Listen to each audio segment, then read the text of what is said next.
Good morning class seventh chapter आज इसका fourth है।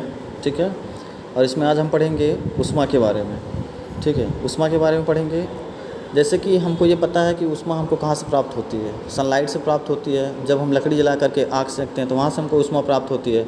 गर्मी के दिनों में चारों तरफ जो है माहौल गर्म होता है, ये एक प्रकार का ऊष्मा ही है। ठंडी के दिनों में हम गर्म कपड़े पहनते हैं तब हमको उससे ऊष्मा प्राप्त होती है। ठीक है, तो आज हम देखेंगे ऊष्मा के बारे में। जैसा कि हमारा चैप्टर है क्या है, ऊष्मा। ठीक, ये हीट। ठीक है, तो आज हम इसके बारे में देखेंगे, हीट के बारे में। हीट से जो है हमको क्या क्या जो है हम कैसे प्रोटेक्ट होते हैं या कैसे उससे देखते हैं। गर्म तथा ठंडा। ठीक है, गर्म तथा ठंडा। सबसे पहले ये गर्म और तथा ठंडा। हम अपने दैनिक जीवन में क्या होता है, हम अपने दैनिक जीवन में गर्म और ठंडा महसूस करते हैं प्रतिदिन। जैसे सुबह होते ही हमको गर्म चाय मिलती है, या हमको जो है हमारा मन करता है तो आइसक्रीम खाने का, तो हम उसको भी क्या करते हैं, आइसक्रीम का इस्तेमाल करते हैं खाने के लिए, इस तरीके से। ठीक है, कि अब उसके बाद में क्या होता है कि जैसे जो है हम इस तरीके ये जो वस्तुएं हैं इनको कैसे हम डिफ़ाइन करते हैं कि जो है क्या ये वस्तु गर्म है या ठंडी है। तो जितना भी, जैसे यहाँ पर कुछ साड़ी दी गई है, इस साड़ी को हम देखेंगे, ये साड़ी दी गई है। ठीक है, इस साड़ी को हम देखेंगे और उसमें पता लगाएंगे कि जो है क्या गर्म होता है क्या ठंडा होता है। ठीक, जैसे यहाँ पर दिया गया है आइसक्रीम। ठीक है, क्या दिया गया बच्चों, आइसक्रीम दिया गया है। ठीक, आइसक्रीम दिया गया है। तो आइसक्रीम कैसा होता है, शीतल होता है, ठंडा होता है। चाय के प्याले में रखा चम्मच कैसा होता है, गुनगुना होता है। क्योंकि जब हम चाय के प्याले में चम्मच रखेंगे तो क्या हो जाएगा, वो गुनगुना हो जाएगा। फलों का रस कैसा होता है, शीतल होता है फलों का रस। और उसके बाद में तुलने के लिए उपयुक्त बर्तन का हत्था कैसा होता है, यहाँ शीतल नहीं, ये गर्म होता है। ठीक है, उसके बाद में इस तरीके से हम क्या करते हैं, इनको डिफ़ाइन करते हैं। अब हम एक फिगर देखते हैं बच्चों, क्या देखते हैं, फिगर देखते हैं। ये फिगर दिया गया है। ठीक है, ये फिगर, इस फिगर में 3 टाइप के बीकर दिए गए हैं। पहला बीकर, दूसरा बीकर, तीसरा बीकर। ये बीकर दिया गया है, 3 बीकर दिए गए हैं। ठीक है, तो अब इन तीनों बीकर में देखते हैं, इस पहले बीकर में, ये जो पहला बीकर है इसमें ठंडा पानी है। इसमें कैसा पानी है, ठंडा, कोल्ड। ठीक है, इसमें कैसा पानी है, कोल्ड। इसमें क्या है, इसमें जो है गर्म पानी है। ठीक, इसमें गर्म पानी है। और इसमें जो है दोनों का मिक्सचर है, गर्म और ठंडे का यहाँ पे क्या है, मिक्सचर है। ठीक है, क्या है, मिक्सचर है। गर्म और ठंडे के बच्चों यहाँ पे क्या है, मिक्सचर है। इन पर ए, बी तथा सी नामांकित करना है। ठीक है, हमने कर दिया, इसको नामांकित कर दिया। ठीक, अब इसमें क्या करना है, हमको ये पता लगाना है कि इसमें कि जो ये ठंडा हाथ डाला है, ये गर्म में हाथ डाला है, और इन दोनों के मिक्सचर को इस वाले बीकर में डाला है। तो इस वाले बीकर का मिक्सचर कैसा होगा बच्चों, जो है गुनगुना होगा। तो जब इसमें हम दोनों हाथ को निकाल करके यहाँ से हाथ निकालेंगे, यहाँ से निकालेंगे और इसमें डालेंगे, तो जब इसमें दोनों हाथ डालते हैं तो क्या होगा, इसमें डालने के बाद में हाथ को क्या होगा, अलग अलग टेम्परेचर रियलाइज़ होगा।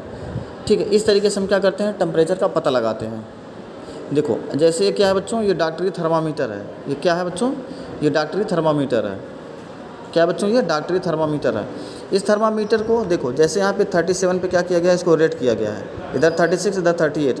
तो ये क्या होता है, मैक्सिमम आदमी का जो ह्यूमन बॉडी का जो टेम्परेचर होता है उससे मापा जाता है।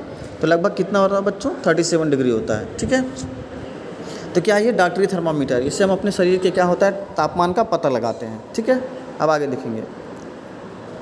देखो, अब यहाँ पर एक इम्पॉर्टेंट है, इसके बारे में देखते हैं। इम्पॉर्टेंट है ये, यदि पारे की या धारी आपको दिखाई ना दे तो थर्मामीटर को थोड़ा सा घुमाएं जब तक कि आपको उसमें धारी ना दिखाई देने लगे। थर्मामीटर पर आपको मापने का मापक्रम स्केल दिखाई देगा ये। ठीक है, उपयोग किया जाने वाला सेल्सियस स्केल होता है, इसे हम किससे दर्शाते हैं, सी से दर्शाते हैं। ठीक, क्लियर। चलो अब आगे देखते हैं बच्चों,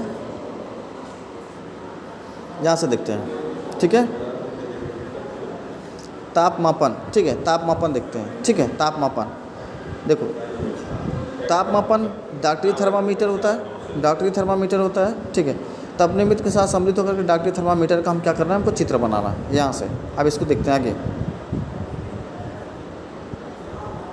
थोड़ा सा हम डॉक्टरी थर्मामीटर के बारे में जान लेते हैं बच्चों, ये चीज़ हम जान लेते हैं थोड़ा सा। क्या है ये, थर्मामीटर को उपयोग से पहले और उपयोग के पश्चात धोना चाहिए। किसी प्रतिरोधी घोल का उपयोग अच्छा रहता है। सुनिश्चित कीजिए कि उपयोग से पहले पारे का तल 35 डिग्री सेंटीग्रेड होना चाहिए, से नीचे होना चाहिए। मतलब अभी जैसे हमने आपको थर्मामीटर दिखाया, ठीक है, यहाँ पर हमने आपको बीच में कितना डिग्री दिखाया था, 37, आगे 36, इधर 38 था। ठीक है, इधर 38 था, इधर 36 था। ठीक, तो कितना होना चाहिए, तो 36 यहाँ तक। ठीक है, यहाँ तक होना चाहिए, 35 तक, 35 से नीचे होना चाहिए। अगर इससे ऊपर है तो वो काम नहीं कर रहा है, हम ये जान लेंगे। थर्मामीटर का उपयोग करते समय इसे बल्ब से नहीं पकड़ना चाहिए। ठीक है, थर्मामीटर का उपयोग करते समय इसको हमको इस साइड से पकड़ना है। किस साइड से बच्चों पकड़ना है? हमको यहाँ से पकड़ना है, आगे से नहीं पकड़ना है। यहाँ से पकड़ के इसको हमको चेक करना है। चलो यहाँ देखते हैं, क्या प्रत्येक विद्यार्थी के शरीर का तापमान 37 डिग्री सेंटीग्रेड होता है? यह आवश्यक नहीं कि प्रत्येक व्यक्ति का सामान्य तापमान 37 डिग्री हो, कुछ अधिक अथवा कुछ कम भी हो सकता है। वास्तव में जिसे हम सामान्य तापमान नॉर्मल टेम्परेचर कहते हैं, वह स्वस्थ व्यक्तियों के विशाल शरीर का औसत तापमान है। मतलब जो हमारा बॉडी टेम्परेचर होता है बच्चों, क्या होता है बच्चों? Body temperature. जो बॉडी टेम्परेचर होता है वो कैसा टेम्परेचर होता है? एवी टेम्परेचर, मतलब एवरेज टेम्परेचर होता है। कैसा टेम्परेचर होता है बच्चों? एवरेज टेम्परेचर होता है। चलो अब आगे देखेंगे, प्रयोगशाला में तापमापी के बारे में देखते हैं। प्रयोगशाला में तापमापी को देखते हैं, ठीक है। प्रयोगशाला में क्या देखते हैं बच्चों? तापमापी को, ये वाला देखते हैं। हम अन्य वस्तुओं को ताप कैसे नापते हैं? इसके लिए अन्य तापमापी में लाते हैं। ऐसा ही एक तापमापी प्रयोगशाला तापमापी है। आपके माध्यम से इस तापमापी को हम आपको दिखाएंगे, इसे ध्यान से देखिए तथा आज से मापे जा सकने वाली अधिकतम तथा न्यूनतम ताप को नोट कीजिए। जैसे परिसर प्रायः 10 डिग्री सेंटीग्रेड से 10 डिग्री सेंटीग्रेड होता है।